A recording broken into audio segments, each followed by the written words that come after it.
जी निगम की तीसरी आम सभा हुई जिसके अंदर आपने भी अपने विचार रखे और अन्य पार्षदों ने भी रखे, लेकिन क्या मालवीय नगर विधानसभा क्षेत्र को कुछ मिल पाया? आप लोगों को कुछ मिल पाया? ऐसी सभाएं तो होती रहती हैं।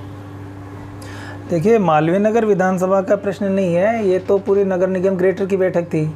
तो इसमें जो पिछली दूसरी बोर्ड की बैठक में जो प्रस्ताव अधूरे रह गए थे उनको पास करने के लिए ये बैठक आयोजित की गई। आपको ध्यान होगा कि जो दूसरी साधारण सभा की मीटिंग हुई थी उसमें कुछ अव्यवस्थाओं के चलते के कारण या कुछ मुद्दे ऐसे उठा दिए गए।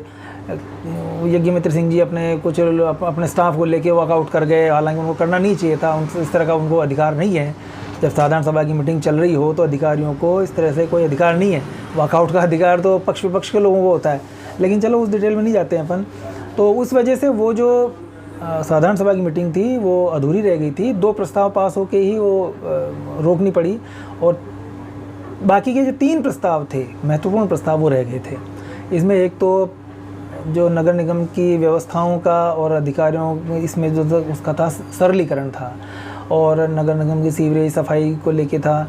जो 50-55 लाख के काम हुए हैं जो एलोटेड थे, जो मैं जैसे पिछली बार भी आपको कहा था कि एनके का जो पैसा खर्च किया है, जो केंद्र की मोदी सरकार ने राज्यों को दिया है, राज्यों के जरिए नगर निकायों को, नगर निगम ग्रेटर को जो उपलब्ध हुआ है प्रति वार्ड में 55 लाख के काम होने का, उस पर चर्चा थी। और आगामी वर्ष में किस तरह से काम होंगे, फंड कहाँ से रेज होगा, उसको लेके बैठक थी।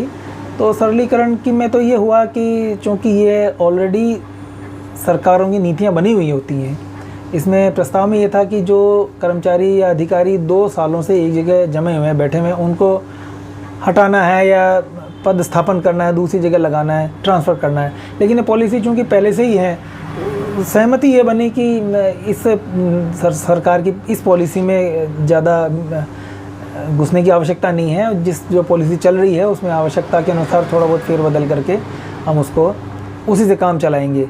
अगर कोई बहुत ज़्यादा कोई अधिकारी को हटाने वाली बात है तो हम डीएलबी को कह के हम करवा लेंगे। ये तो जी आपके वार्ड को क्या मिलता है? क्योंकि हम देख रहे हैं वहाँ तो एक तरह से रस्साकसी जैसा माहौल था। हर पार्षद अपने वार्ड में अधिकार से अधिकार मतलब फंड और उसकी बात कर रहा था। उन सबके बीच आपके वार्ड 131 को क्या आप अपने लिए दिलावा पाएँ? क्या योजनाएं रहेंगी, क्या रहेगा? मैं उस पर आता हूँ। अभी थोड़ा सा ये भी बताना ज़रूरी है कि जो दूसरा प्रस्ताव था वो राज्य सरकार द्वारा जो पट्टा वितरण को लेके था, उस पे था। इस पे मैं आपको बता देना चाहता हूँ कि सरकार की ये पट्टा वितरण की जो प्रणाली है, इस पे अनेक सवालिया निशान लग जाते हैं। सरकार की थोथी घोषणाएं हैं। किसी तरह का, मैं निगम में खुद बैठता हूँ, वहाँ जाके देखता हूँ कि केवल हवाई होती है। कैंप बड़े लग जाते हैं, पूरे दिन में 3 दिन तक कैंप लगता है। हर 3 दिन में 3 पट्टे भी ये सरकार देने में नाकाम रहती है। तो ये किस तरह का कैंप लगा रही है? मैं बधाई देना चाहता हूँ हमारी महापौर सौम्या जी को कि जिन्होंने प्रशासन शहरों के संघ को छोड़कर प्रशासन आपके द्वार पे अगले महीने से 1 जून अभी आने वाला है, अगले महीने के प्रथम सप्ताह में ही आप देखेंगे कि हम वार्ड शहर कैंप लगाने वाले हैं, जिसमें वार्ड की समस्याओं का वार्ड में ही रहकर सारे अधिकारी यहाँ आएंगे। यहाँ के लोगों को निगम में जाने की ज़रूरत नहीं है, वहाँ के सब अधिकारी एक ही छत के नीचे मौजूद होंगे।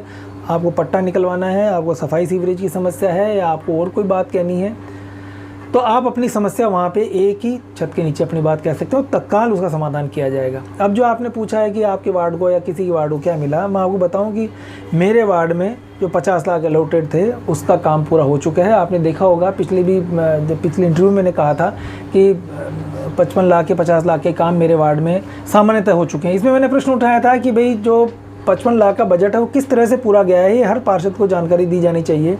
ये तो है नहीं सुमित जी कि अगर 55 लाख अलॉट हैं तो जो काम हुए हैं वो बिल्कुल 55 लाख के ही हैं। हो सकता है 50 लाख के भी रह गए हो सकता है 45 लाख ही खर्च हुआ हो, या हो सकता है किसी वार्ड में 60 लाख खर्च हो गए हों। तो ये जानकारी पार्षद को दी जानी चाहिए कि आपके वार्ड में जो ये 5, 6, 7, 8 काम हुए हैं उसका एस्टिमेट ये बनाया गया था, उसमें इतना खर्च हुआ है। तो जो बचा हुआ बजट है वो पार्षद किस तरह से खर्च करेगा, ये एक मैंने विषय उठाया था। और दूसरा जो आप पूछ रहे हैं रेवेन्यू को उठा के, आप देख रहे होंगे अवैध होर्डिंग साइट्स की बाढ़ आई हुई है पूरे जयपुर शहर में। मेरे वार्ड में नहीं सामान्यतः पूरे जेल एंड मार्ग भी अटा पड़ा है अवैध होर्डिंग साइटों से। उसका नगर निगम को, राजस्थान पत्रिका की जो अगर खबर पे हम विश्वास करें तो 30 करोड़ रुपए का सालाना का घाटा नगर निगम को हो रहा है। ये किसके इशारे पे हो रहा है? ये किसके कहने पे हो रहा है? और रोजाना अधिकारी यहाँ से आते हैं, जाते हैं, देखते हैं, किसी का ध्यान ही नहीं है, या जानबूझ के उसको इग्नोर किया जा रहा है। तो ये मैंने विषय उठाया था कि नगर निगम पैसे के लिए रोता रहता है, फंड नहीं है, फंड नहीं है न, जो एनकेप के जरिए केंद्र सरकार से पैसा आ रहा है बस उसके भरोसे बैठे हैं। ये तीसरे प्रस्ताव में भी ये है कि जो पिछले एनकेप का बजट था उसमें कितना खर्च हुआ और आगे आने वाले बजट में एनकेप का जो पैसा है उसको हम किस तरह खर्च करेंगे। तो ये राज्य सरकार क्या झुंझुना बजा रही है? राज्य सरकार इस हमारे नगर निगम को बंद क्यों नहीं कर देती है? अगर आप पैसा दे ही नहीं सकते नगर निगम को तो आपने किसके भरोसे नगर निगम को छोड़ रखा है?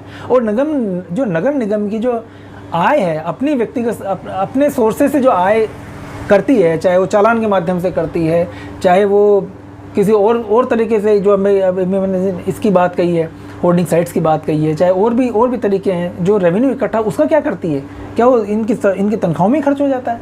तो यही मेरा प्रश्न था कि आप अगर जो नगर निगम का जो मिसमैनेजमेंट है वो बड़ा पकाऊ है। मतलब मैं तो ये सोचता हूँ कई बार कि किस तरह से यहाँ काम किया जा रहा है। इस प्रशासन को काम करना और करवा पाना बड़ा टेढ़ी खीर है। लेकिन अब हमने सोच लिया है कि हम इसको बिल्कुल, ये जो पहला प्रस्ताव है सरलीकरण वाला, ये एक व्यापक प्रस्ताव है। इस पे हमने ऐसा लगता है कि एक लाइन का प्रस्ताव है, लेकिन इस प्रस्ताव पे 2 घंटे सदन में चर्चा हुई है। सबने अपने विचार रखे हैं, हमारे डिप्टी मेयर साहब ने भी विचार रखे हैं, मैंने भी उस पर विचार रखे थे। उसमें यही हुआ है कि एक समिति सी बना के अगर कोई अधिकारी अच्छा काम कर रहा है उसको पारितोषिक भी दिया जाए, और कोई कर्मचारी अच्छा काम नहीं कर रहा है तो उसको दंड भी दिया जाए। इस तरह का प्रावधान है।